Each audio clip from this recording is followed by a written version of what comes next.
আসসালামু আলাইকুম রহমতুল্লাহি ওবরাকাত।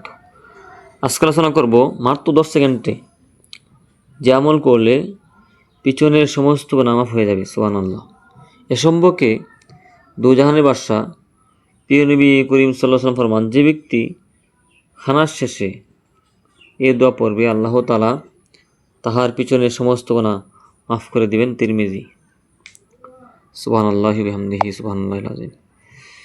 প্রিয় দর্শক, আপনি যদি খানার শেষে এই দোয়াটি পড়েন তাহলে আল্লাহ রাব্বুল আলামিন আপনার জীবনের সমস্ত গুনাহ মাফ করে দিবেন। এবং এই দোয়াটি তিরমিজি শরীফে বর্ণিত হয়ে আছে।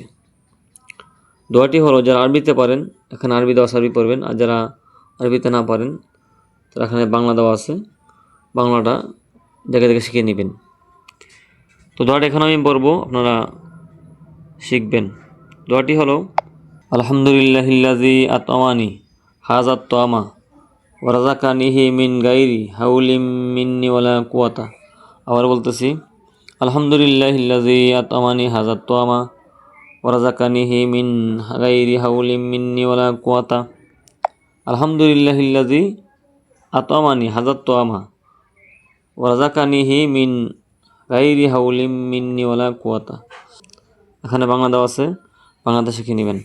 আল্লাহ রাব্বুল আলামিন সবাইকে এই দোয়াটি আমল করে পিছনের সমস্ত গুনাহ মাফ করা তৌফিক দান করুক। আমিন। আসসালামু আলাইকুম রহমতুল্লাহি ওয়া বারাকাতুহু।